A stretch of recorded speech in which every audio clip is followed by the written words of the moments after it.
आज हम लोगों ने प्रत्यावर्ती धारा में फेज चेंजेस पढ़ने हैं। प्रत्यावर्ती धारा परिपथों में कला में परिवर्तन, ये फेज क्या होता है, फिर इसमें चेंजेस क्या होंगे, इससे रिलेटेड बहुत सारी चीज़ें सीखनी है और ये बहुत ज़रूरी है आगे की स्टडी के लिए और आगे के कैलकुलेशंस के लिए। ये आप सीखोगे तो आगे जो भी हम कैलकुलेशन करेंगे, जो आप स्टडी करेंगे, वो आपको अच्छे से समझ में आएगा, अदरवाइज प्रॉब्लम होगा हमको। ठीक है, तो क्या होता है ये देखिए। इसके लिए सबसे पहले मैं आपको याद दिला दूं कुछ चीज़ें, जैसा कि आपको ध्यान होगा प्रत्यावर्ती विद्युत वाहक बल का ग्राफ आपने बनाया है। ये टाइम एक्सिस है, इधर की तरफ हम प्लस ई लेते हैं और विद्युत वाहक बल की नेगेटिव वैल्यू हम इस नीचे साइड में लेते हैं। इसका हमने जो ग्राफ बनाया था वो ग्राफ इस तरीके से होता था। ठीक है, टाइम के साथ लगातार ईएमएफ चेंज होता था। यहां पर टाइम कितना होता है 0, यहां पर टी की value T/4, where capital T is time period of electromotive force. पूरा एक साइकिल का टाइम है वो, आवर्तकाल भी उसको आप कह सकते हैं। इस जगह पर T की वैल्यू कितनी होगी T/2, हाफ साइकिल कंप्लीट हो गया। यहां पर स्मॉल t की वैल्यू 3T/4। आपको अगर ये याद नहीं रहता, आप T/4 के टुकड़े कर लो। T/4, 2T/4, 3T/4, 4T/4, 5T/4 ऐसे करते चले जाइए। यहां पर 4T/4 आएगा, इसलिए T की वैल्यू पूरी कैपिटल T के बराबर आएगी। और समय के अकॉर्डिंग जो ईएमएफ चेंज होता है उसकी इक्वेशन भी हमने देखी है। E = E0 sin ωt, जहां पर E0 है विद्युत वाहक बल की मैक्सिमम वैल्यू, ये E0 की वैल्यू है प्लस E0। और ऐसे ही नीचे की तरफ विद्युत वाहक बल की जो मैक्सिमम वैल्यू होगी उसको हम -E0 से लिखेंगे। ठीक है, T टाइम को रिप्रेजेंट करता है। इस तरीके से ये ग्राफ बढ़ता है। और हमने क्या देखा कि T = 0 से T/4 आने तक ही विद्युत वाहक बल की वैल्यू 0 से मैक्सिमम हो गई। फिर T/4 के बाद ईएमएफ कम होना स्टार्ट हो गया और T/2 आते आते विद्युत वाहक बल बिल्कुल 0 हो गया। T/2 से 3T/4 तक के बीच में विद्युत वाहक बल फिर बढ़ते गया और मैक्सिमम हो गया। पर अब डायरेक्शन उसने अपनी बदल दी है। पहले अगर इस डायरेक्शन पे था तो अब इस डायरेक्शन पे वो चल रहा है। और 3T/4 से T के बीच में फिर विद्युत वाहक बल घटते गया और घट करके यहां जाके 0 हो गया। उसमें इस इक्वेशन के अकॉर्डिंग चेंजेस हो रहे हैं। जैसे जैसे टाइम बीतता जा रहा है विद्युत वाहक बल बदलते जा रहा है। इतने टाइम पर इतना विद्युत वाहक बल आता है, इतने टाइम पर इतना ईएमएफ आता है, इतने टाइम पर सबसे मैक्सिमम विद्युत वाहक बल। टाइम और बीत जाता है इतना तो विद्युत वाहक बल फिर घटने लगा, केवल इतना ईएमएफ आया। इस टाइम पर इतना और यहां जाके ईएमएफ बिल्कुल 0 हो गया। तो इक्वेशन आपके सामने है और ये एक साइनसॉइडल इक्वेशन है, ज्या वक्र है। ज्या वक्र के रूप में यहां पर ईएमएफ की वैल्यू चेंज होती है, ये हमने देखा। आप जानते हैं इसकी कंपैरिजन हम एक और चीज से कर सकते हैं। किससे कर सकते हैं? इसके पहले क्लास 11th में एक चैप्टर मिलता है जिसका नाम होता है सरल आवर्त गति, simple harmonic motion. Simple harmonic motion में आप एक चीज पढ़ते हैं, मैं आपको याद दिलाता हूं कैसे सिंपल हार्मोनिक मोशन में होता है। देखिए, ये मैंने एक सर्कल बना लिया है, इसको और थोड़ा सा एक बार बना देते हैं। ये हमने एक सर्कल बनाया, ये उसका सेंटर है। इसका एक व्यास हमने खींच दिया, ये ऊर्ध्वाधर व्यास। ठीक है, और एक पार्टिकल है, वो पार्टिकल यहां पर वृत्ताकार मार्ग में चक्कर लगा रहा है। देखो बहुत गौर से समझिएगा, एक पार्टिकल है यहां पर जो कि सर्कुलर पाथ पे चक्कर लगाता है। अब जहां पर भी पार्टिकल होता है वहां से हम वृत्त के इस वाले व्यास पर एक लंब डाल देते हैं और उस लंब का फुट देखते हैं कहां पर पड़ेगा। आपने यहां से ऐसा लंब डाला और लंब का फुट देखना है कि ये कहां पर पड़ेगा। लंब का फुट हमने देखा, यहां पर पार्टिकल जब था तो लंब का फुट यहां पर पड़ रहा था। थोड़ा सा पार्टिकल यहां पर चल के पहुंचा है इससे थोड़ी देर में, तो लंब का फुट कहां पर आएगा, यहां पर आएगा। लंब आप डालोगे, फुट मतलब उसके पैर, तो ये लंब का फुट आ गया। इससे पता चल रहा है कि लंब का फुट धीरे धीरे क्या कर रहा है, ऊपर की ओर चल रहा है। पार्टिकल जब यहां पर आएगा तो लंब का फुट यहां पर आ जाएगा। पार्टिकल जब यहां पर आ जाएगा तो लंब का फुट भी यहीं पर रहेगा, क्योंकि इसी पर लंब डालना था हमको। देखो तो लंब का फुट कैसे चल रहा है, पहले नीचे से ऊपर तक गया, इसे यहां तक मैक्सिमम, इससे ऊपर नहीं जा सकता। इसके बाद पार्टिकल यहां पर आ गया चलते चलते, अब फिर से उस पर लंब डालो और फुट को देखिए कहां पर है। यहां से हमने एक लंब डाल दिया, यहां पर आ गया फुट, तो यहां से चल के पहले मैक्सिमम पॉइंट तक पहुंचा और उसके बाद फिर से देखो नीचे उतरना शुरू हो गया। ये देख रहे हैं आप, पार्टिकल जब यहां पर आ जाएगा, लंब डाला, दिस इज द फुट, और नीचे आ गया। पार्टिकल यहां पर आएगा इस जगह, यहां से लंब डाला, यहां पर फुट आ गया उसका। यहां पर आ गया पार्टिकल, यहां पर फुट आ गया। पार्टिकल यहां तो फुट भी यहां। पार्टिकल जब यहां, तो इसे क्या किया इसने, ऐसा नीचे तक चल के गया। पहले ऊपर तक गया, फिर ऊपर से पूरा चल के नीचे तक गया ऐसे। और अब जैसे यहां पर आ गया तो लंब का फुट यहां पर आएगा।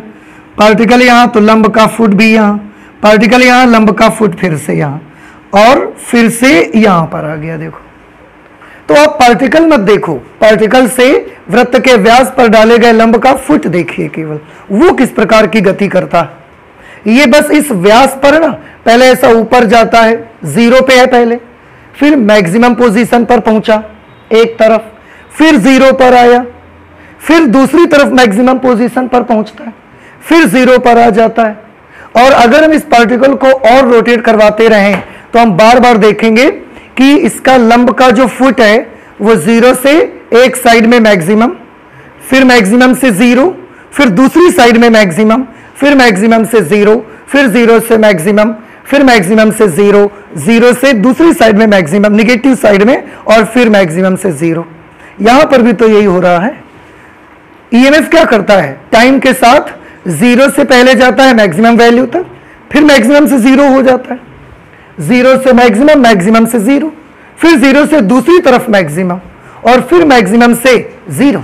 तो ये यहां पर भी हो जाता है। आप जानते हैं ये पार्टिकल की गति किस प्रकार की गति है, वृत्तीय गति है। लेकिन इस कण से वृत्त के व्यास पर डाले गए लंब की जो फुट की गति है, उसके जो पैरों की गति है, वो वृत्ताकार गति नहीं है। आप देख सकते हैं कण वृत्ताकार मार्ग में चल रहा है तो इसकी गति वृत्तीय गति है।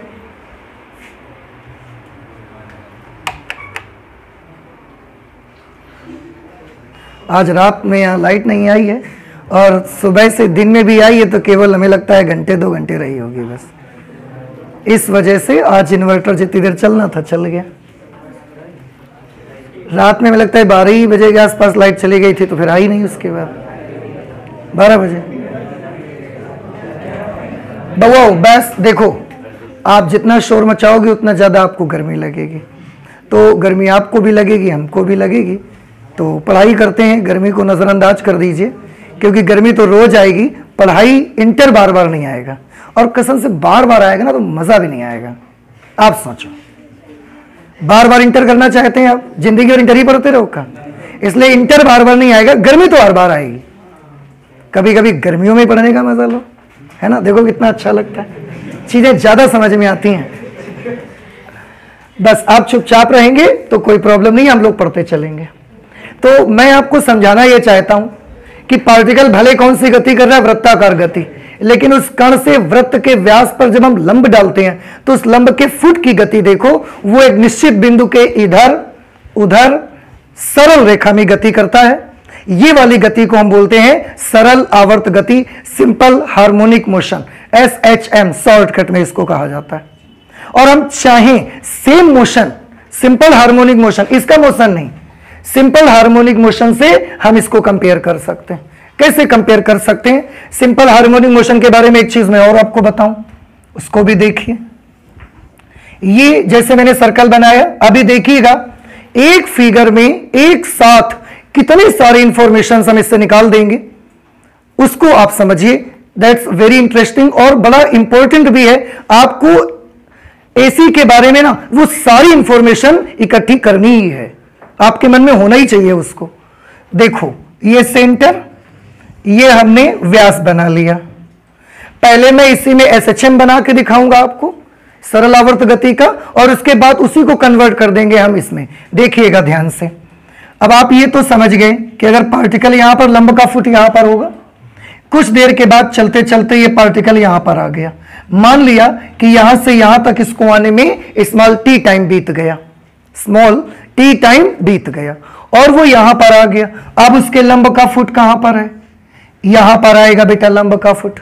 तो पार्टिकल कितना चला आई डोंट केयर, उसका फुट कितना चला, कितना डिस्टेंस चल के पहुंचा, उसके बारे में गौर करिए। यहां था, यहां से यहां पहुंच गया। देखो तो जब सरल आवर्त गति होती है ना बेटा, तो इसको हम y मानते हैं। इसको क्या मान लेते हैं? y, डिस्टेंस है, इसको y मान लेते हैं। यहां से अगर इसके सेंटर से हम इसको मिलाएं तो ये एक एंगल बन रहा है भैया, एक एंगल बनता है। इसको थीटा मान लो आप, और थीटा की वैल्यू आप तो जानते हैं कितनी होती है, ओमेगा टी। अगर ओमेगा एंगुलर वेलोसिटी है इसकी, और यहां से यहां तक जाने में टी टाइम निकला है, तो ये एंगल कितना हो गया? Omega T. ये जो लाइन आप देख रहे हैं, ये इसका मैक्सिमम डिस्प्लेसमेंट को रिप्रेजेंट करता है। सरल आवर्त गति में ये लाइन आयाम को प्रदर्शित करती है, एम्पलीट्यूड को रिप्रेजेंट करती है, और इसको हम स्मॉल a से प्रदर्शित करते हैं। और अगर हम और एक चीज देखिए, a तो नहीं बदलेगा, a तो कांस्टेंट है, a कांस्टेंट रहेगा। क्यों? a यहां से अगर आप देखोगे, सो a is the radius of this circle. तो ये पार्टिकल यहां नहीं, यहां हो जाए, यहां चला जाए, यहां चला जाए, यहां चला जाए, आप खुद महसूस कर सकते हो, a will not change, a तो बदलेगा ही नहीं, क्योंकि वो तो रेडियस है, और एक ही सर्कल की रेडियस चाहे जहां से मेजर करो सब जगह सेम आएगा, तो वो तो बदलेगा ही नहीं। फिर बदलेगा कौन? दो चीजें, ओमेगा टी बदलेगा यानी कि एंगल, और y बदलेगा। कैसे? अभी ये पार्टिकल चलते चलते यहां आ जाएगा, थोड़ा ध्यान से सोचिएगा। अगर बउआ ये पार्टिकल यहां पर आ गया भैया, तो ये एंगल का क्या होगा बताओ? बढ़ेगा कि पहले से घट जाएगा? ये पहले से बढ़ जाएगा। ये लाइन यहां के बजाय यहां पर आ जाएगी, एंगल बढ़ जाएगा। y के बारे में बताओ। अब जब पार्टिकल यहां होगा तो बेटा लंब भी तो यहां पड़ेगा आके, तो y जो कि अभी केवल इतना छोटा सा है, ये y अब इतना बड़ा सा हो जाएगा, तो y भी बदल जाएगा। तो इस फिगर में दो चीजें, ओमेगा टी के साथ y चेंज हो रहा है। y को हम बोलते हैं किसी क्षण कण का विस्थापन। कौन से कण का? सरल आवर्त गति करते हुए कण का। तो सरल आवर्त गति ये पार्टिकल नहीं कर रहा है, सरल आवर्त गति ये फुट कर रहा है। तो y है सरल आवर्त गति करते हुए किसी कण का किसी समय t पर विस्थापन। ठीक है, ओमेगा टी इसका उसकी प्रारंभिक स्थिति से बनाया हुआ कोण है। इन दोनों के बीच, अगर इन तीनों के बीच हम एक समीकरण बनाते हैं, एक रिलेशनशिप तैयार करते हैं, तो वो रिलेशन बेटा मिलती है हमको a साइन ओमेगा टी। ये सरल आवर्त गति की समीकरण है, y is equal to a sine omega t. फिर से y क्या चीज है? किसी क्षण t पर सरल आवर्त गति करते हुए कण का विस्थापन। a क्या चीज है? आयाम, which is the maximum value from the mean position. Displacement की मैक्सिमम वैल्यू है माध्य स्थिति से साम्य स्थिति से। ओमेगा एंगुलर वेलोसिटी t कोई भी टाइम है, किसी समय t पर। अब यही चीज जो कि सरल आवर्त गति में अभी आप देख रहे हो, हम चाहें तो इसको बदल सकते हैं इस इक्वेशन से। देखो जरा ध्यान से, यहां पर भी E क्या चीज है? किसी समय t पर विद्युत वाहक बल। E नॉट क्या चीज है? अधिकतम विद्युत वाहक बल का अधिकतम मान, ओमेगा एंगुलर वेलोसिटी और टी कोई भी टाइम है। तो उसको अब मैं यहां पर लाना चाहता हूं। बस आपको यह बताना चाहता था कि आप अगर चाहो तो उसकी कंपैरिजन यहां कर सकते हो, इसको आप दोनों के एक दूसरे से कंपेयर करवा सकते हो, क्योंकि दोनों का इक्वेशन साइनसॉइडल इक्वेशन है। इसलिए अब अगर आप समझ में आ रहा है तो क्या आप बता सकते हैं मुझे कि मैं y की जगह पर यहां से क्या चीज लिखूंगा? E लिखूंगा, E नॉट की omega T. Very good. y की जगह पर क्या लिखेंगे?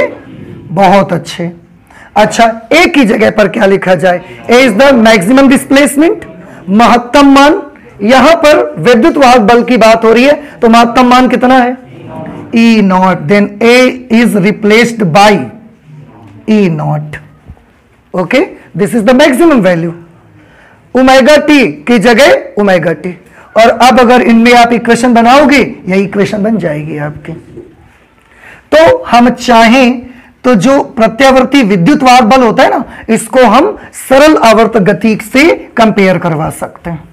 और अगर इससे कंपेयर कर सकते हैं तो इससे निकलने वाली सारी जानकारी प्रत्यावर्ती धारा के लिए हो जाएगी, प्रत्यावर्ती विद्युत वाहक बल के लिए हमको मिल जाएगी। अब जानकारियां क्या क्या हैं, थोड़ा गौर से देखिए इसको। यहां से तो हमने मोशन को क्या किया? स्टार्ट किया। इसलिए यहां पर टी की वैल्यू कितनी है? 0। यहां पर टी की वैल्यू कितनी है? 0। क्या आप बता, अगर इसका आवर्तकाल टी होगा तो यहां पर टी का मान कितना आ जाएगा? T/4, चौथाई टाइम बीत गया। यहां पर अगर सामने इसके आ जाएंगे, यहां पर टी कितना होगा? T/2, half cycle. और चौथाई बीतेगा, यहां पर आ जाएंगे तो यहां पर टी की वैल्यू 3T/4।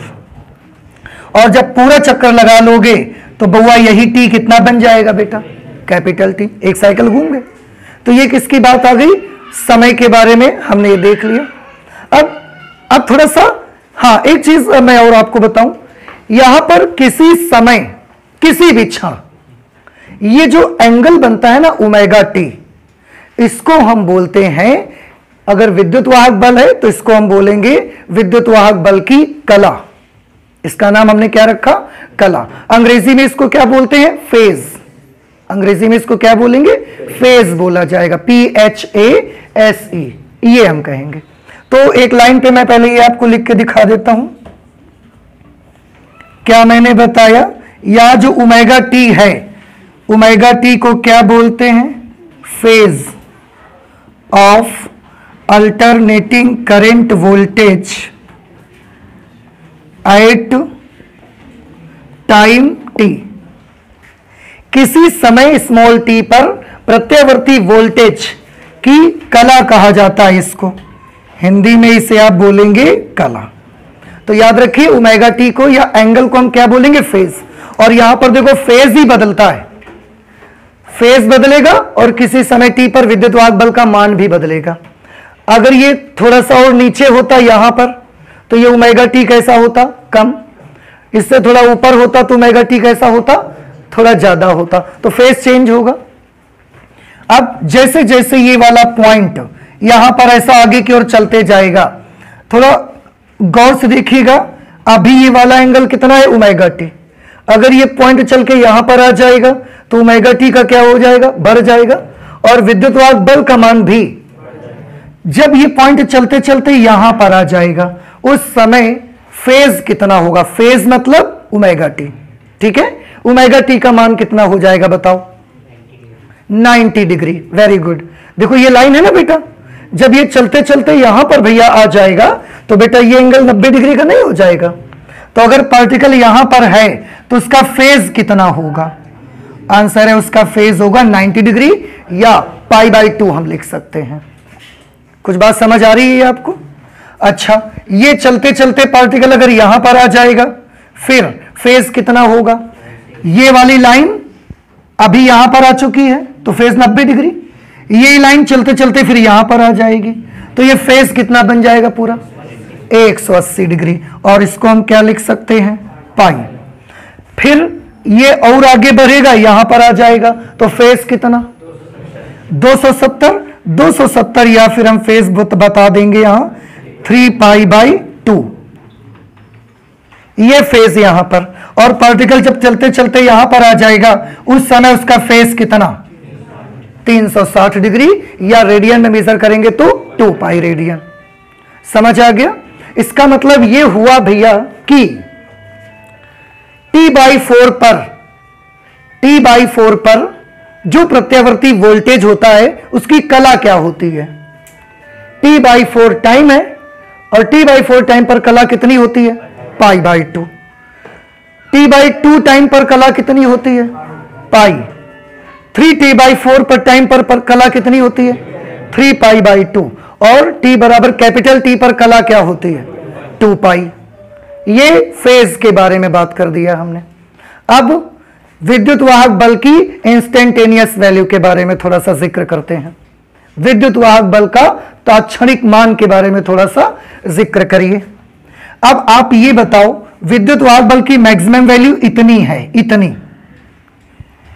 क्या जब ये यहां पर बिंदु है तो क्या ये विद्युत वाहक बल अपनी मैक्सिमम वैल्यू पर है? अपनी मैक्सिमम वैल्यू पर नहीं है। ये कब मैक्सिमम वैल्यू पर पहुंचेगा? अभी तो धीरे धीरे बढ़ रहा है, जैसे जैसे थोड़ा सा इधर आएगा ये और बढ़ेगा। जब ये चलते चलते यहां पर पहुंच जाएगा उस समय विद्युत वाहक बल की वैल्यू सबसे ज्यादा हो जाएगी। कितने के बराबर हो जाएगी? E0 मैक्सिमम वैल्यू आ जाएगी। तो यहां पर विद्युत वाहक बल कितना होगा?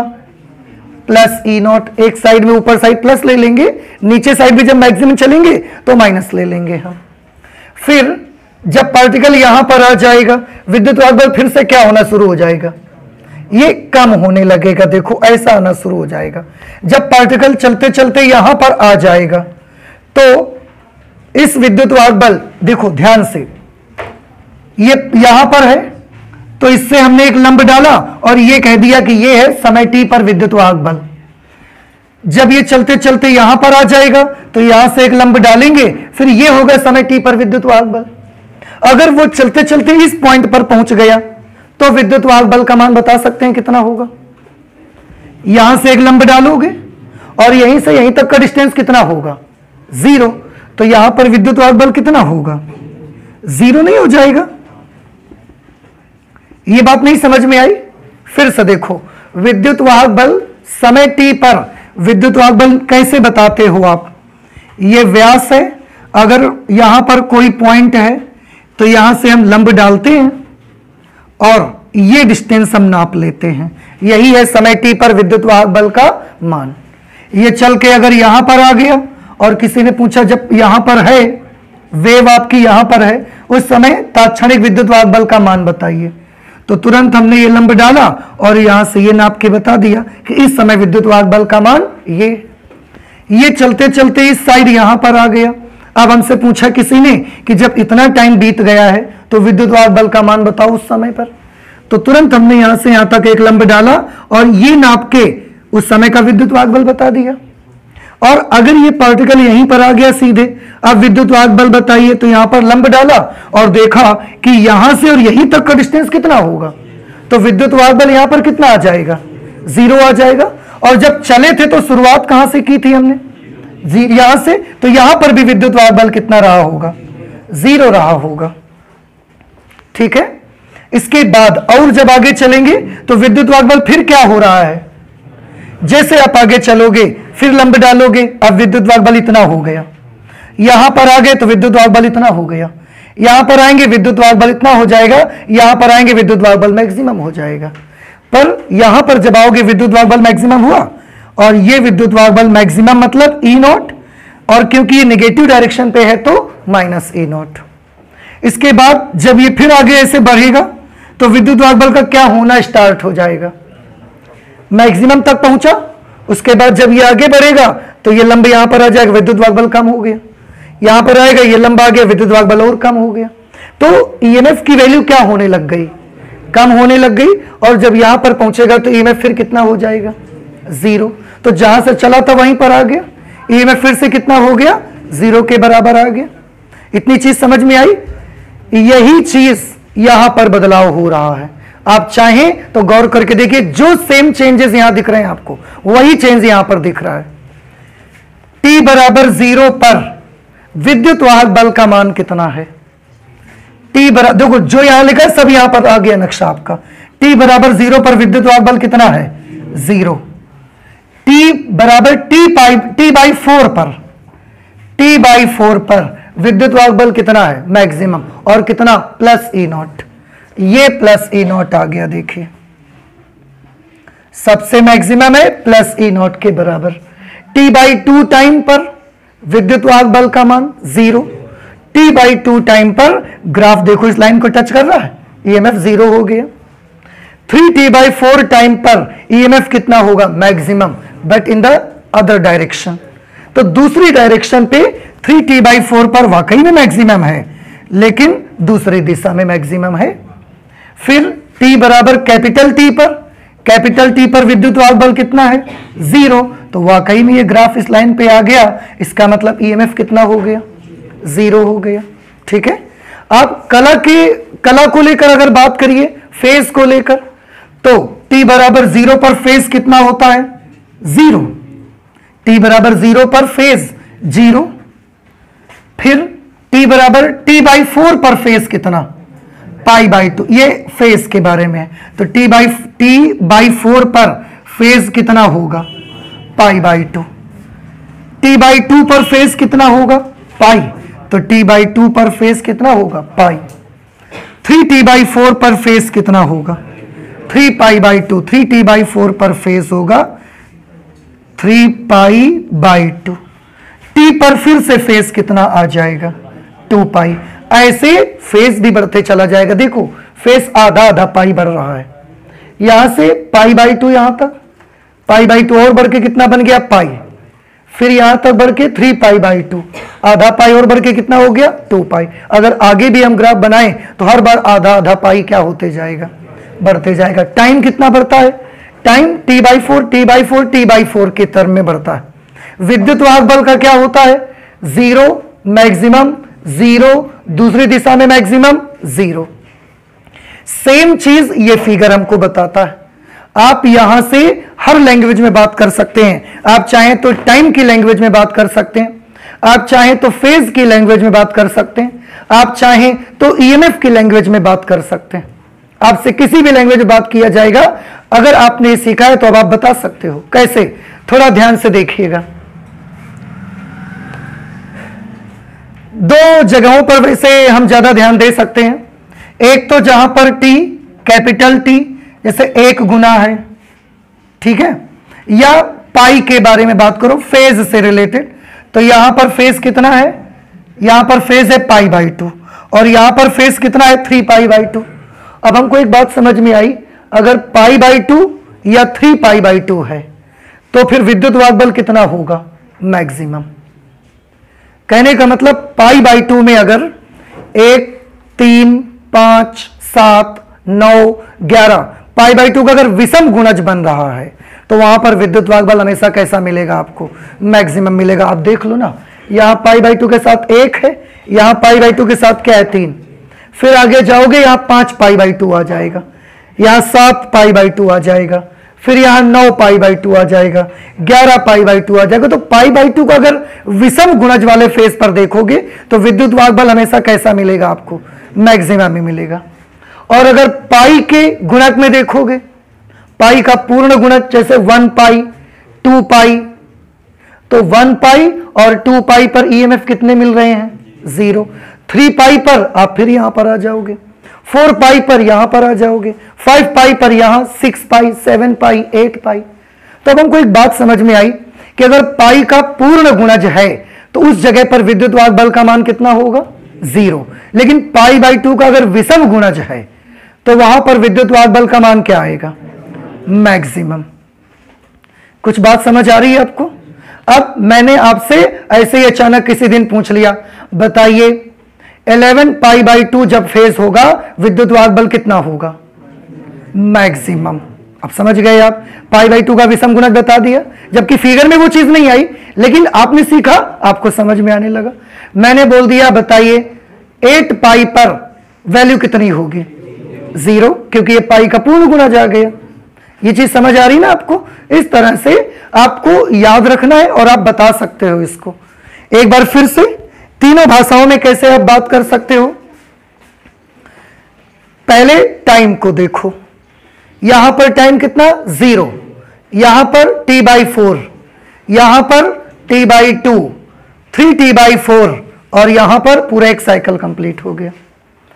कलर को लेकर के बात करिए, यहां पर फेस कितना 0, यहां पर π/2, यहां पर पाई, यहां पर 3π/2, यहां पर 2π। ऐसे इसको देखोगे तो यहां पर कला 0, यहां π/2, यहां पर पाई 3π/2 और यहां पर 2π। विद्युत वाहक बल की बात करिए, यहां पर 0, यहां पर मैक्सिमम, यहां फिर 0, यहां फिर मैक्सिमम, यहां पर फिर से ऐसे।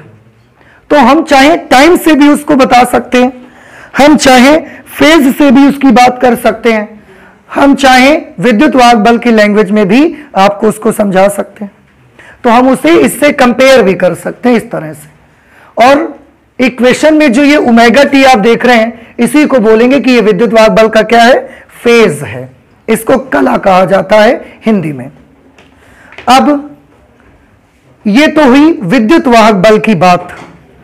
जब किसी सर्किट में प्रत्यावर्ती विद्युत वाहक बल होता है तो विद्युत वाहक बल से ही सर्किट में विद्युत वाहक बल के कारण ही कौन उत्पन्न होती है, करंट।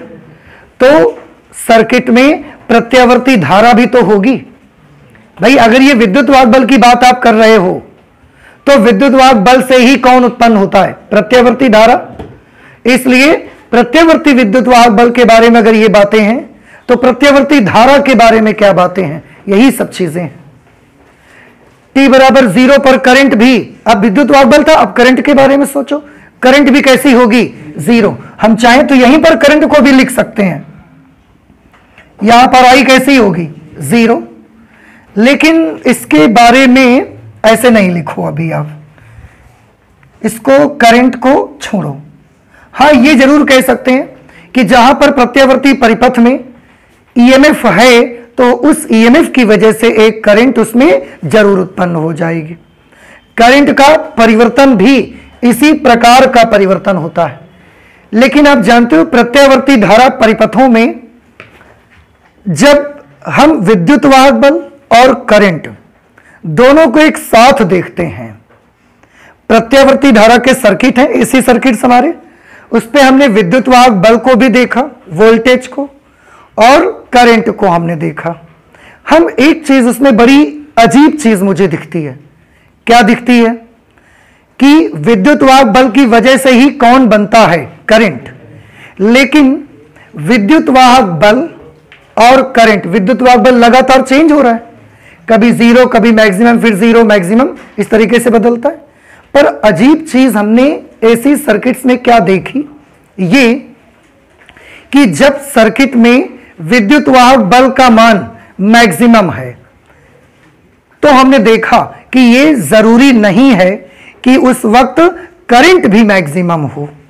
ये एक चीज बड़ी अजीब हमको दिखी, कहां पर, प्रत्यावर्ती धारा के परिपथों में, अल्टरनेटिंग करंट सर्किट्स में क्या दिखा। देखो अभी आप ध्यान से समझ नहीं पाए, आप फिर से सुनिए हमारी बात, मैं क्या बोल रहा हूं, ये बड़ी इंपॉर्टेंट चीज है और ये प्रत्यावर्ती धारा परिपथों की बड़ी अजीब चीज है।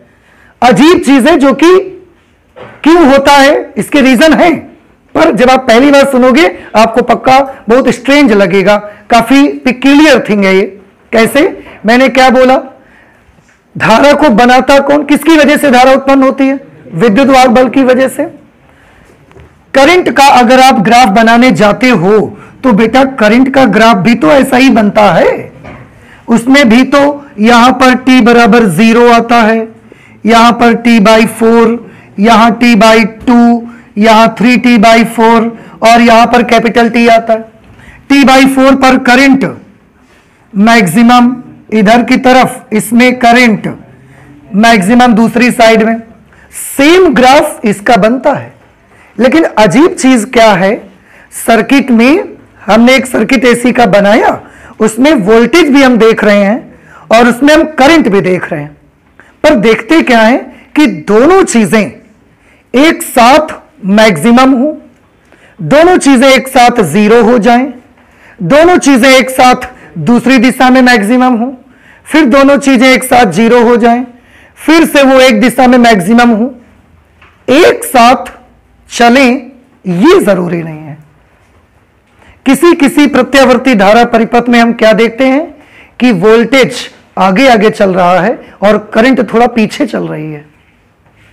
ये चीज हम देखा। अब देखो, करंट बनती विद्युत वाहक बल से ही है, लेकिन फिर भी दोनों साथ चले ऐसा आवश्यक नहीं है। प्रत्यावर्ती धारा परिपथों की मैं बात कर रहा हूं। किसी किसी में हमने देखा कि वोल्टेज आगे आगे है, करंट इसके पीछे पीछे चल रही है। किसी किसी प्रत्यावर्ती धारा परिपथ में देखते हैं करंट आगे आगे चल रही है, वोल्टेज पीछे पीछे चल रहा है। और कुछ प्रत्यावर्ती धारा परिपथ ऐसे भी हैं जिनमें वोल्टेज और करंट दोनों एक साथ चलते हैं। एक साथ चलने का क्या मतलब है? एक साथ चलने का मतलब यह कि जब विद्युत वाहक बल जीरो होगा तो करंट भी जीरो, जब ईएमएफ मैक्सिमम हुआ तो करंट भी मैक्सिमम, जब ईएमएफ जीरो हो गया करंट भी जीरो, जब ईएमएफ दूसरी डायरेक्शन पे मैक्सिमम हुआ तो करंट भी दूसरी डायरेक्शन पे मैक्सिमम, जब ईएमएफ जीरो हुआ करंट भी जीरो हो गई। इसको क्या बोलेंगे? यहां पर प्रत्यावर्ती विद्युत वाहक बल और करंट दोनों साथ साथ चलते हैं। लेकिन मैंने क्या कहा, लैंग्वेज पर गौर किया आपने? प्रत्यावर्ती धारा के जितने भी परिपथ हैं सब में अल्टरनेटिंग वोल्टेज और अल्टरनेटिंग करंट साथ साथ चलें ऐसा जरूरी नहीं है। तो साथ साथ चलने का तो मतलब यह हो गया कि जब E मैक्सिमम हो तो I मैक्सिमम हो, जब E जीरो हो तो I जीरो हो। जो E के साथ घटे उतने ही समय उसी टाइम पर I के साथ भी वही घटना घटनी चाहिए। तो हम बोलेंगे E और I दोनों साथ साथ हैं, कदम से कदम मिला के चल रहे हैं। पर मैंने बताया कि ऐसा जरूरी नहीं होता, किसी किसी में वोल्टेज आगे होता है। कैसे? इसको गौर से सुनिएगा कि आगे कौन होगा ये कैसे पता लगेगा। देखो ध्यान से, हमने देखा एक टाइम पर हमने देखा कि कोई सर्किट लिया एसी का और उस टाइम पर हमने देखा कि वोल्टेज मैक्सिमम है। वोल्टेज कैसा है? मैक्सिमम। पर हम क्या देख रहे हैं? करंट देख रहे हैं। तो वहां पर करंट कैसी आ गई? करंट है पीछे। जैसे एक एग्जांपल देखते हैं, जबकि दोनों का नेचर एसी का है, समय के साथ दोनों लगातार बदलते हैं, समय के साथ दोनों लगातार जीरो से मैक्सिमम, मैक्सिमम से जीरो, सब दोनों के साथ होता है, फिर भी दोनों साथ साथ चलना कभी कभी पसंद नहीं करते। जैसे मैंने क्या किया, हमने एक इंडक्टर लगाया। इंडक्टर अभी हाल ही में आप पढ़ रहे हैं, और इंडक्टर के साथ हमने क्या कर दिया, ये एसी का सोर्स लगा दिया, एसी सोर्स। इसके दोनों सिरों के बीच हमने समांतर क्रम में एक वोल्ट मीटर बांध दिया। वोल्ट मीटर हमें क्या दिखाएगा? इसके दोनों सिरों के बीच का विभवांतर या विद्युत वाहक बल, जो आप समझ लो। और इसके श्रेणी क्रम में तार को काट के यहां पर हमने एक एम्पियर मीटर लगा दिया। ये हमको क्या दिखाएगा? करंट। तो इसमें क्या देखेंगे हम? करंट। इसमें हम क्या देखेंगे? वोल्टेज।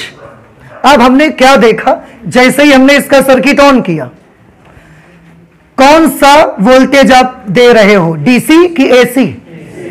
इसका नेचर कैसा होता है? ऐसा। कौन सी करंट आप भेज रहे हो, डीसी कि एसी? एसी। उसका भी नेचर कैसा होता है? ऐसा। दोनों चेंज होते हैं, बट हम देखते क्या है, इसका सुई हमको दिखाती है मैक्सिमम, उस समय उसी टाइम पे हम इसको देखते हैं तो इसकी सुई दिखा रही है जीरो। ये चीज होता है। जैसे मान लिया कि ये भी 0 से 100 तक चेंज होता है, और मान लिया इसको भी कहां से कहां तक चेंज होना है, 0 से 100, 0 100 0 100 0 प्लस 100 0 माइनस 100 0, यही दोनों में होना है। पर जब ये 100 दिखाता है उस समय ये क्या दिखाता है? 0। और जब ये 0 दिखाता है उस समय ये 100 दिखाता है। समझ में आ रहा है कुछ आपको? जैसे E और I की बात करें, हमने देखा कि एक समय था जब E की वैल्यू 100 है, लेकिन उस समय I कैसा है? 0। अब क्योंकि I बनता किससे है? E से। इसने देखा कि E 100 हो गया है, इसको बनाने वाला कैसा हो गया है, तो अब ये सोचता है कि हमको भी 100 जाना है। तो अब ये 100 पहुंचने जाता है, और जब तक ये 100 पहुंचता है तब तक ये क्या हो जाता है? 0। क्यों? आप देखो ना, E मैक्सिमम है और I कैसा है उस वक्त? 0। I इसका मतलब साफ साफ पता है कि E अगर मैक्सिमम मतलब E यहां पर है और I 0 है मतलब I यहां पर है। फिर तो अब जब ये I मैक्सिमम होने जाएगा तब तक E आगे बढ़ जाएगा और E कहां पर आ जाएगा? यहां। उस समय तक E कितना हो जाएगा? 0। पर उस समय I कैसा हुआ जाके? मैक्सिमम। अब I ने देखा कि हम तो 100 हो गए, पर वोल्टेज कैसा हो गया? तो इसको बनाने वाला इस समय कैसा है? 0। और ये खुद कैसी है? 100। तो इसने सोचा कि हमको भी कैसा जाना चाहिए? 0। तो ये किस तरफ चल पड़ी? तो जब तक ये 0 तक गई तब तक इसने क्या किया? इसने ये -100 पर पहुंच गया, डायरेक्शन बदल के उधर साइड चला गया, नीचे साइड। अब इसने देखा कि हमको बनाने वाला तो -100 हो गया, तो इसको भी क्या होना है? -100। अब ये -100 जब होने जाती है तब तक ये अपने आप को क्या कर लेता है? तो आप ये सोच सकते हैं, अरे थोड़ा इंतजार कर ले। आप ये सोच सकते हैं कि ये वैसा ही बन जाए तो क्या ये ईएमएफ करंट का वेट नहीं कर सकता? नहीं करेगा वेट, तो नहीं करेगा। क्यों नहीं करेगा?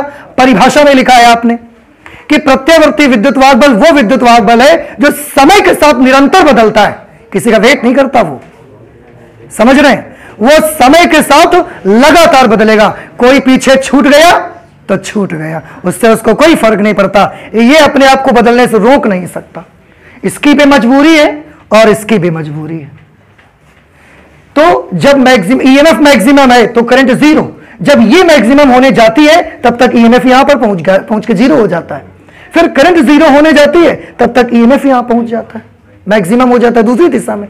अब करंट को लगा कि हमको भी मैक्सिमम जाना चाहिए, तो करंट जब तक यहां पहुंचे तब तक ये फिर जाके 0 हो गया। इस तरह से आप देखेंगे कि दोनों एक साथ हमने ऑन किया, फिर भी वोल्टेज का मीटर देख रहे हैं और करंट का मीटर देखते हैं, दोनों में डिफरेंस दिखता है मुझे। एक मैक्सिमम वैल्यू पर होता है तो एक 0 पर होता है, दोनों साथ साथ नहीं चल रहे। ऐसे ही कैपेसिटर आप लगाओगे, कैपेसिटर मतलब संधारित्र। जब आप कैपेसिटर लगाओगे और इसको भी एसी सोर्स से कनेक्ट करोगे, उसमें फिर हमने एक वोल्ट मीटर लगाया, इसके पैरेलल में सीरीज में एम्पियर मीटर लगाया, सोर्स ऑन किया, इसको चालू किया। अब हम क्या देखते हैं? इसमें वोल्टेज आगे आगे चलता है, करंट पीछे चलती है। इसमें हमने क्या देखा? इसमें करंट आगे आगे चलती है, वोल्टेज पीछे पीछे चलता है। और यही परिवर्तन इसमें भी हमको देखने को मिलता है। जब हमको करंट मैक्सिमम मिलती है उस समय वोल्टेज कितना होता है? 0। और जब करंट 0 हो जाती है तो वोल्टेज कितना होता है? तो अब आप समझ लो, करंट जो काम करके आगे बढ़ गई, वोल्टेज अब वो काम करने जा रहा है, तो पीछे कौन है? वोल्टेज पीछे है। नहीं समझ में आया? आप एक जगह से निकल जा चुके हो और हम उसके बाद उस जगह पर पहुंचे हैं, तो इसका मतलब हम कैसे हैं? पीछे।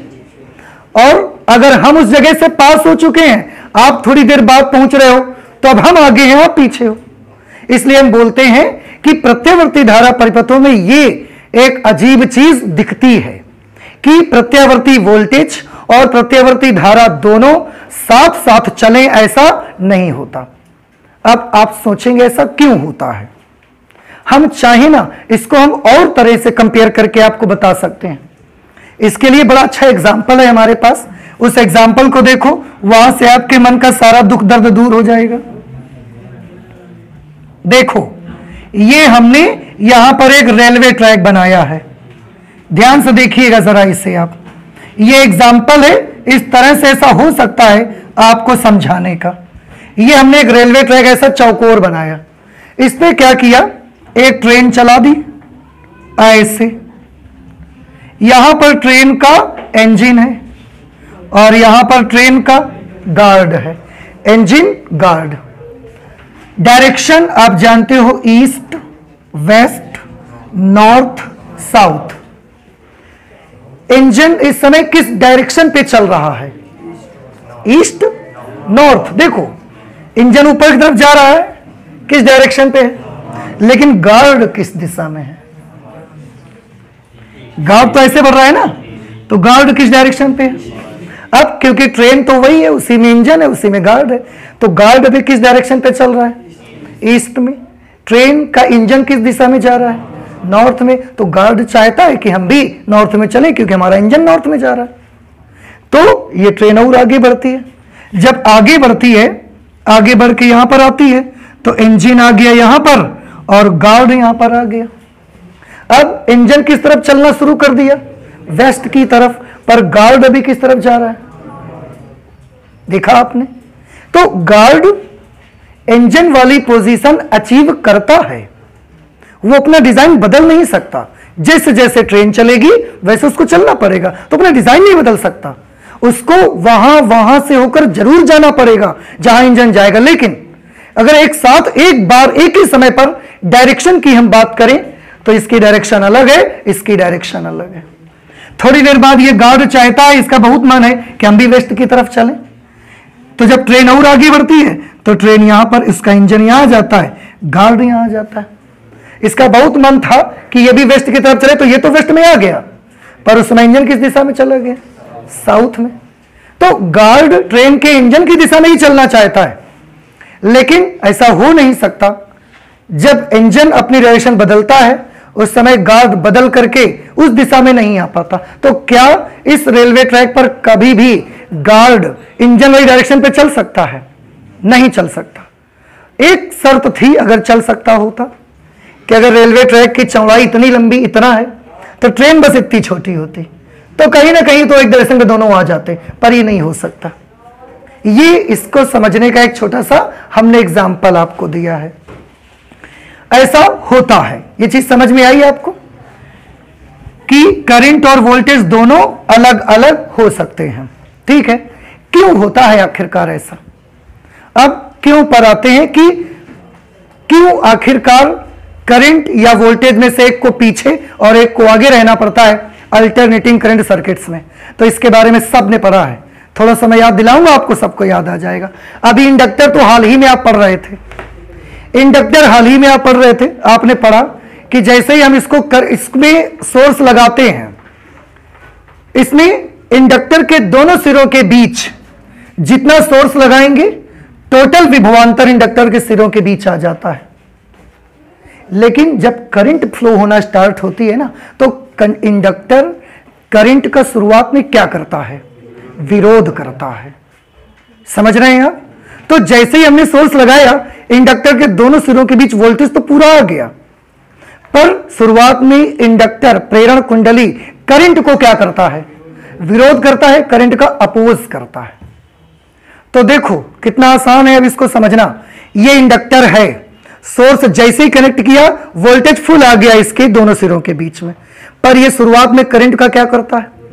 तो क्या शुरुआत में पूरी करंट आ गई? इस पे विरोध करने की वजह से करंट थोड़ी सी लेट हो गई।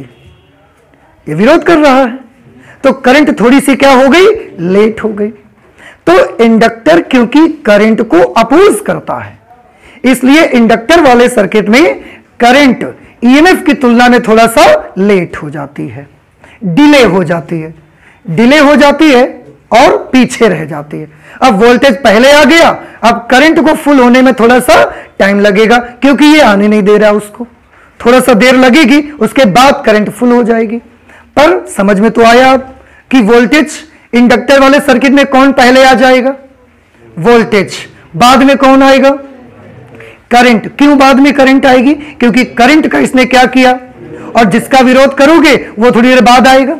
कमरे में आ रहे हो 10 बच्चे आने हैं, अगर उन 10 बच्चे में से 5 का विरोध किया जाएगा और 5 का विरोध नहीं किया जाएगा, तो जिनका विरोध नहीं किया जाएगा वो पहले आ जाएंगे, और जिनका विरोध किया जाएगा उनको आने में थोड़ा सा लगेगा ही। यार समझ रहे हैं? तो इंडक्टर करंट का क्या करता है, अपोज, इसलिए करंट थोड़ी सी लेट हो जाती है। कैपेसिटर वाले सर्किट में क्या हो जाता है, कैपेसिटर वाले सर्किट में करंट तो तुरंत आ जाती है, पर कैपेसिटर चार्ज होने लगता है। यहां पर जैसे आप कनेक्ट करोगे तुरंत इसमें करंट आ जाएगी। अब करंट तो तुरंत आ गई, उसने अपोज नहीं किया करंट का, अगर अपोज नहीं किया तो करंट तो पूरी आ गई उस पर, लेकिन ये क्या होने लगा, चार्ज होने लगा। अब जब तक ये कैपेसिटर फुल चार्ज नहीं हो जाएगा तब तक करंट को आगे नहीं जाने देगा। अब इसमें चार्ज भरने लगा, वोल्टेज बढ़ने लगा, और जब तक फुल वोल्टेज नहीं पहुंच जाएगा तब तक ये करंट को आगे नहीं जाने देगा। अब बताइए पहले कौन आ गया इस पे, करंट, लेकिन वोल्टेज को फुल होने में थोड़ा टाइम लगा कि नहीं लगा, क्योंकि वो चार्ज को अपने अंदर भर रहा है। वो जो थोड़ा सा टाइम गैप आ जाता है, वो जो थोड़ा सा डिले हो जाता है, उसकी वजह से अल्टरनेटिंग करंट के सर्किट्स में अगर कैपेसिटर लगा है तो उसमें करंट तो फुल आ जाएगी, पर क्योंकि ये क्या होगा, चार्ज, जैसे आप मोटर चलाते हो, एक ड्रम को भरने के लिए आपने मोटर चलाई तो पानी तो पूरा जितना आ रहा है नीचे से पूरा पानी जा रहा है, तो क्या पूरा भर गया, इकट्ठे भर जाता है, इकट्ठे नहीं भरता, उसको भरने में थोड़ा सा, हाँ, तो पोटेंशियल बढ़ने में थोड़ा सा टाइम लगता है। तो कैपेसिटर वाले सर्किट में करंट तुरंत आ जाएगी, पर वोल्टेज, क्योंकि कैपेसिटर चार्ज होना स्टार्ट हो जाता है, वो अपने में चार्ज भरना शुरू कर देता है, तो वोल्टेज फुल होने में थोड़ा टाइम लगता है। तो इसमें कौन पहले आ जाता है, करंट, और वोल्टेज कैसा हो जाता है, पीछे हो जाता है, क्योंकि करंट पूरी आई पर वोल्टेज थोड़ी देर बाद फुल हुआ था। ये प्रत्यावर्ती धारा परिपथों में होता है। अब करंट पीछे हो जाए, वोल्टेज पीछे हो जाए, इसमें कोई भी आगे या कोई भी पीछे रहे, पर अंतर तो आ गया, डिफरेंस आ गया, एक आगे चल रहा है, एक पीछे चल रहा है। इसको हम क्या बोलते हैं, साइंस की भाषा में इसको हम बोलते हैं कि दोनों की कला में अंतर आ गया। दोनों के कौन से चीज में अंतर आ गया, दोनों की कला में अंतर आ गया। अगर इस कला के अंतर को हम एक डायग्राम के जरिए से आपको दिखाएं, आई होप कि ये चीज समझ रहे होंगे अब आप। और ये कहां पर होता है बताओ, प्रत्यावर्ती धारा परिपथों में ये चीज होती है। फिर से बताइए, प्रत्यावर्ती धारा परिपथों में अजीब चीज देखने को मौका मिला। क्या देखने का मौका मिला, कि वोल्टेज और करंट दोनों एक साथ चलेंगे या थोड़ा सा आगे पीछे रहेंगे, चल भी सकते हैं एक साथ और आगे पीछे भी हो सकते हैं। आगे पीछे होने का मतलब समझ में आ गया। अब अगर मैं इसको ग्राफ में आपको दिखाना चाहूं, वेव डायग्राम, इसको क्या बोलते हैं, वेव डायग्राम। अगर वेव डायग्राम में इसको दिखाना चाहूं कि जिस समय वोल्टेज मैक्सिमम है उस समय करंट कैसी है, जीरो, तो आप जानते हो हम ग्राफ कैसे बनाएंगे। ये किसका ग्राफ है बेटा, ई का ग्राफ है। हम इसी में आई का ग्राफ भी बनाना चाहते हैं, इसी में हम किसका ग्राफ बनाना चाहते हैं, आई का।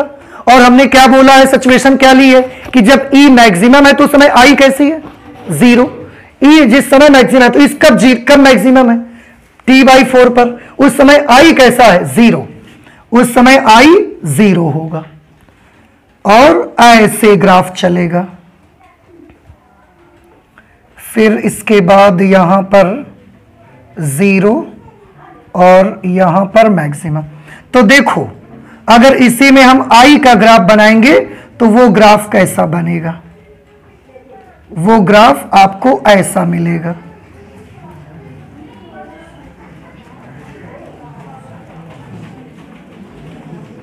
ऐसा ग्राफ आपको मिलेगा। ये कौन सा ग्राफ है, करंट का ग्राफ है। अब ध्यान से देखिए बेटा, T/4 पर दोनों की बात मुझे बताइए, T/4 पर E के बारे में बताइए, मैक्सिमम या जीरो। देखो चित्र जल्दी से, T/4 पर E मैक्सिमम है कि जीरो है, मैक्सिमम, E मैक्सिमम है, ये E का ग्राफ है और ये I का ग्राफ है। लेकिन T/4 पर I कैसा है, जीरो। T/2 पर E के बारे में बताओ, E का ग्राफ ये है, जीरो। और T/2 पर I के बारे में, so I is maximum at T/2। देख रहे हैं आप। 3T/4 पर बताइए E की वैल्यू, ये E का ग्राफ है, तो 3T/4 पर E मैक्सिमम है, पर ये आई का ग्राफ है, तो आई कहां से गुजर रहा है उस समय? 0 से। फिर t बराबर कैपिटल T पर आई के बारे में बताओ, मैक्सिमम। पर विद्युत वाहक बल कैसा हो गया? विद्युत वाहक बल 0 हो गया। यही बात कला के बारे में भी आप कर सकते हो।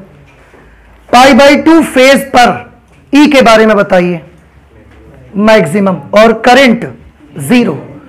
पाई फेज पर करंट के बारे में बताइए, मैक्सिमम। और विद्युत वाहक बल 0। तो ये चीज है। अब यहां आगे कौन चल रहा है और पीछे कौन चल रहा है? बताइए। वोल्टेज आगे है, करंट आगे है, कौन आगे है और पीछे कौन है? ये भी बताओ। ये ग्राफ थोड़ा पीछे से स्टार्ट हो रहा है, किसका? ई का। और ये ग्राफ यहां से स्टार्ट हो रहा है, आई का। तो इसमें आगे कौन है और पीछे कौन है?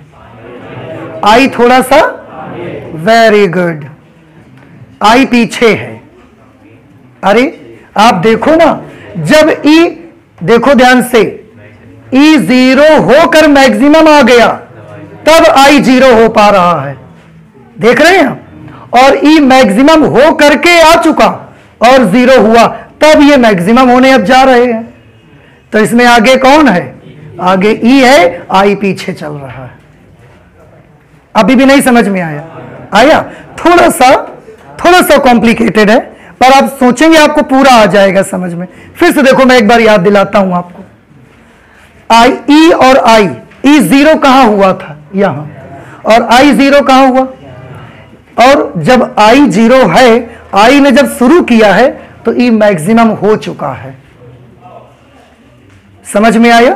तो आई ने जब स्टार्ट किया ना, उस समय ई 0 होके आ चुका, तब आई 0 है। अब ई मैक्सिमम होके फिर 0 होने जा रहा है, और आई अभी मैक्सिमम ही होने जा रहा है। फिर ई 0 होके दूसरी दिशा में मैक्सिमम हो गया, और आई अब जाके 0 होने जा रहा है।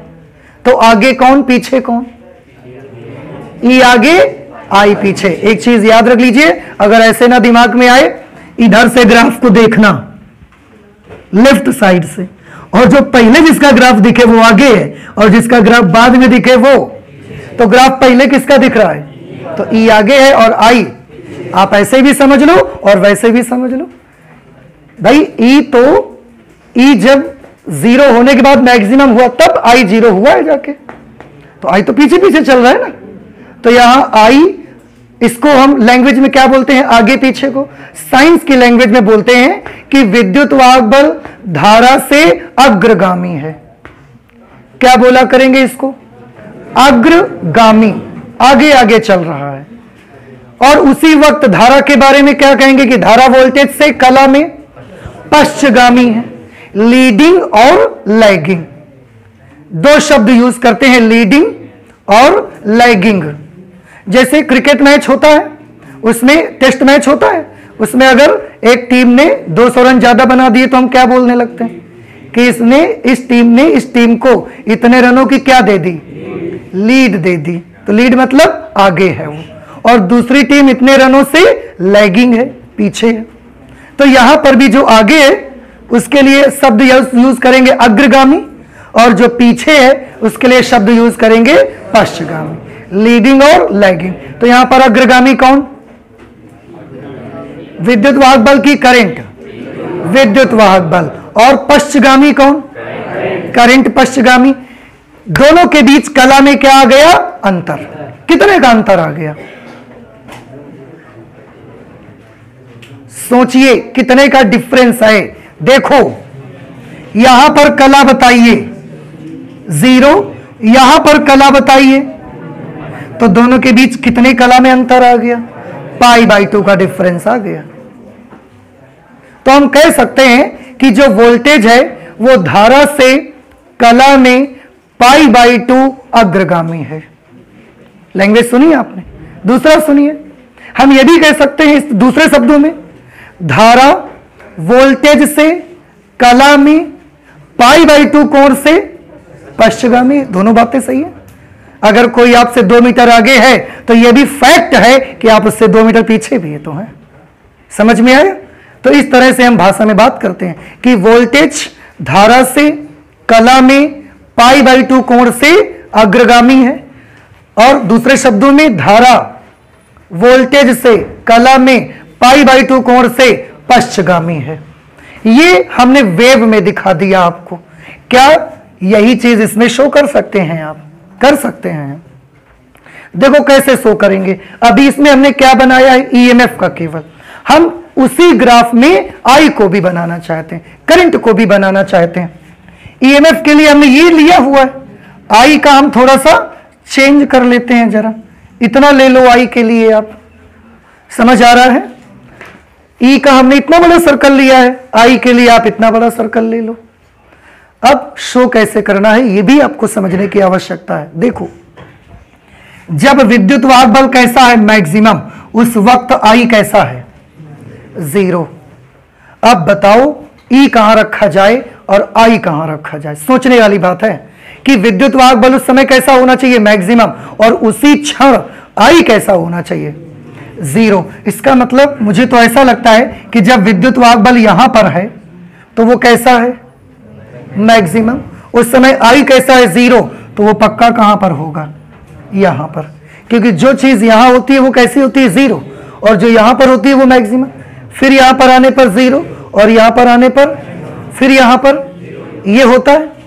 तो जब विद्युत वाहक बल मैक्सिमम है उस समय करंट कैसी है? 0 है। तो विद्युत वाहक बल जब यहां पर है उस समय करंट, विद्युत वाहक बल तो मैक्सिमम है, करंट कैसी हो गई? 0। करंट 0 है, मतलब करंट कहां पर होगी? यहां पर। लेकिन ये तो पता ही ना चला ना कि स्टार्ट कहां से हुआ। तो हम क्या सोचते हैं कि जब विद्युत वाहक बल मैक्सिमम है उस समय करंट कैसी है? 0। तो हम ये सोचते हैं कि जरूर विद्युत वाहक बल ने अगर अपनी जर्नी यहां से स्टार्ट की है तो करंट ने अपनी जर्नी यहां से स्टार्ट की है। अब थोड़ा ध्यान से देखो, ये कौन है? विद्युत वाहक बल। और ये कौन है? विद्युत वाहक बल यहां से स्टार्ट हुआ, करंट यहां से स्टार्ट हुई। देखिएगा, विद्युत वाहक बल T/4 टाइम चलने के बाद यहां आके क्या बन गया? मैक्सिमम। तो T जो आई है वो भी T/4 टाइम चलने के बाद यहां पर आकर क्या हो जाएगी? ठीक है, आ तो गया सही सही। विद्युत वाहक बल T/4 टाइम के बाद मैक्सिमम, और आई T/4 टाइम के बाद 0। फिर विद्युत वाहक बल अगले T/4 टाइम के बाद 0, और आई अगले T/4 टाइम के बाद मैक्सिमम। ये तो हो रहा था वहां पर, देख रहे? तो हम क्या सोचते हैं कि आई का ग्राफ, आई शुरुआत कहां से हुआ होगा? इसकी शुरुआत तो यहां से हुई होगी, आई की शुरुआत, और ईएमएफ की स्टार्टिंग यहां से हुई होगी। और यही रीजन है कि दोनों के बीच में कितने का कलांतर आ गया? π/2 का कलांतर आ गया। यहां पर भी हमको दिख रहा है, आप देखो, समझ रहे हैं आप? अब जैसा हमने विद्युत वाहक बल के लिए एक ये मैक्सिमम वैल्यू बनाई है, करंट के लिए भी हम एक मैक्सिमम वैल्यू बनाना चाहते हैं। यहां पर हमने उसको बना लिया, π/2 कला से पीछे यहां पर हमने ये क्या बना लिया? I0। ठीक है। अब I0 से इस पर जब लंब डालोगे ये, तो ये क्या दिखाएगा आपको? I दिखाएगा। कुछ समझ में आ रही बात? जैसे ये E0 था, तो जब परपेंडिकुलर ड्रॉप करते थे तो ये क्या शो करता था? इसको बोलते हैं E0 का प्रोजेक्शन, प्रक्षेप कहा जाता है। तो E0 का प्रक्षेप आपको किसकी वैल्यू देगा? E की। और I0 का प्रक्षेप आपको किसकी वैल्यू देगा? I की। चित्र देखकर हमको समझ में आ रहा है ये दोनों ऐसे पॉजिटिव डायरेक्शन पर ऐसा चल रहे हैं। हम इस चित्र को देखकर बहुत सारी बातें बता सकते हैं। दोनों को देखकर मुझे बताइए E का क्या हो रहा है? E बढ़ रहा है या इस वक्त E घट रहा है? देखो, अगले 1 सेकंड में ये पॉइंट कहां पर आ जाएगा? यहां। ये लाइन यहां पर आ जाएगी, लंब यहां पर आ जाएगा। E क्या हो रहा है? तो अगले 1 सेकंड में E की वैल्यू बढ़ रही है। फेज के बारे में बताइए क्या हो रहा है? बढ़ रहा है। वोल्टेज के बारे में बताइए क्या हो रहा है? बढ़ रहा है, लगातार मैक्सिमम की तरफ चल रहा है। ठीक। करंट को बताइए, अगले 1 सेकंड में करंट का क्या होगा? अगले 1 सेकंड में, जो कि ग्राफ अभी यहां पीछे है इतना, अगले 1 सेकंड में ये यहां पर आएगा, उस वक्त ये लाइन यहां पर आ जाएगी। अगर ये लाइन यहां पर आ जाएगी, फिर इसका प्रोजेक्शन बनाओगे, यहां पर गिरेगा और करंट की वैल्यू इतनी हो जाएगी। तो करंट क्या हो रही है? घट रही है। तो ये जो सिचुएशन इस समय जहां पर ये दोनों हैं, उस सिचुएशन पर वोल्टेज की वैल्यू क्या हो रही है? बढ़ रही है। करंट की वैल्यू क्या हो रही है? घट रही है। और दोनों के बीच कला में अंतर कितने का है? π/2 का दोनों के बीच कला में अंतर है। आगे कौन है? वोल्टेज। पीछे कौन है? करंट पीछे है। कुछ बात समझ में आ रही है? आप जानते हो, ये वेव डायग्राम में हमने दिखाया और ये हमने इस डायग्राम में दिखाया। एक साथ एक चित्र से बहुत सारी नॉलेज, बहुत सारी इंफॉर्मेशन आपको कलेक्ट करनी है, बहुत सारी इंफॉर्मेशन आपको इकट्ठी करनी है। इस डायग्राम को ना हमने एक नया नाम दिया और इसका नाम हमने रखा फेजर डायग्राम। बउआ क्या नाम रखा भैया इसका? हमने फेजर डायग्राम। हिंदी में इसको कहा जाता है कला समंजक आरेख कहते हैं। कला समंजक आरेख एक साथ हमको बहुत सारी इंफॉर्मेशन देता है, बहुत सारी जानकारियां हमको वो देता है। आप जानते हैं ये कला समंजक आरेख, क्योंकि इसमें बहुत ज्यादा ये हौच पौच हो चुका, तो हमने सोचा कि ये जो फेजर डायग्राम है, और आपको मैं बताऊं आगे जितने भी हम लोग सर्किट पढ़ने वाले हैं, ऐसे सर्किट सब में हम फेजर डायग्राम की हेल्प से ही कैलकुलेशन करने वाले हैं। इसलिए फेजर डायग्राम आपको समझ में आना चाहिए। दूसरी चीज, क्योंकि मैंने जैसे कि बताया बहुत हौच पौच हो गया, बड़ा कॉम्प्लिकेटेड हो गया है, तो मैं चाहता हूं कि इसको सिंप्लीफाई कर दूं। तो मैंने बोला कि इसको सिंप्लीफाई कैसे किया जाए। ये जो सरकमफेरेंस आप देख रहे हैं, हमने बोला इसकी जरूरत हमको नहीं है, इसको हटा दो, इसको हटा दो, केवल ये वेक्टर बनाओ आप इनके, बस। तो हमने क्या किया, ध्यान से देखिएगा। ये एक लाइन बनाई, यहां पर हमने वेक्टर बनाया किसका? E0 का। देखो गौर से, ये किसको रिप्रेजेंट करता है? E0 को। ये किसको रिप्रेजेंट करता है? किसी समय t पर विद्युत वाहक बल की कला कितनी? Omega t। अगर यहां से मैं इस पर प्रोजेक्शन डालूंगा तो ये किसको बताएगा? मुझे, ये मुझे E के बारे में बताएगा, तात्क्षणिक विद्युत वाहक बल। इसी में मैं करंट भी शो करना चाहता हूं, और मैंने क्योंकि अभी फिलहाल ये मान लिया है कि करंट विद्युत वाहक बल से कला में π/2 कोण से पीछे है। पीछे है मतलब पश्चगामी है, तो π/2 कोण से पीछे कर देते हैं इसको ऐसे। ये हमने बेटा क्या बना लिया? I0 बना लिया। अगर इसका प्रोजेक्शन हम यहां पर डालेंगे तो ये किसको रिप्रेजेंट करेगा? किसी समय t पर वैद्युत धारा का मान ये रिप्रेजेंट करेगा। दोनों इस तरफ आगे बढ़ रहे हैं। बताइए ये E0 बढ़ते हुए फेज में है कि घटते हुए फेज में है? वेरी गुड, बढ़ते हुए फेज में। जैसे जैसे ऊपर जाएगा इसका फेज बढ़ते चला जाएगा, और ये इस समय फिलहाल ये घटते हुए फेज में है। और बताइए ये आगे जा रहा है तो E का मान बढ़ रहा है कि घट रहा है?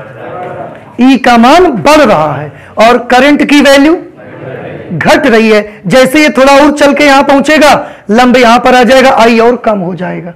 ये और ऊपर पहुंचेगा, लंब यहां पर आके I और इतना ही सा रह जाएगा। तो इस वक्त विद्युत वाहक बल कैसा हो रहा है? बढ़ रहा है, पर धारा कैसी हो रही? घट रही है। अगर इसी ग्राफ को हम और एक तरीके से बना दें, मैंने यहां पर बना दिया विद्युत वाहक बल E0, और यहां पर बना दी हमने करंट I0। समझ आ रहा है कुछ आपको? आप बताइए इसका प्रोजेक्शन यहां डालूंगा तो किसको बताएगा ये मुझे? E के बारे में। इसका प्रोजेक्शन यहां डालूंगा तो ये किसके बारे में बताएगा? I के बारे में। अब ध्यान से देख के मुझे बताओ, इस ग्राफ को क्या बोलते हैं? इसको फेजर डायग्राम। फेजर डायग्राम में E की वैल्यू घट रही है इस समय कि बढ़ रही है? सोच समझ के बताइए, फिर गलती हो जाए तो रोइएगा नहीं।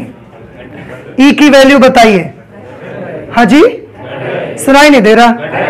घट रही है। बहुत बढ़िया बता रहे हैं आप, तो फिर धीमे क्यों बताते हैं? वाकई में E अगली क्षण यहां पर आएगा, E घट रहा है, और I क्या हो रहा है? सही है, बढ़ रहा है। और यहां पर क्या हो रहा था? E बढ़ रहा था, और I का क्या हो रहा था? घट रहा था। लेकिन फेज दोनों के बीच का हर वक्त कितना रहेगा, π/2, जितना वो कोण से पीछे।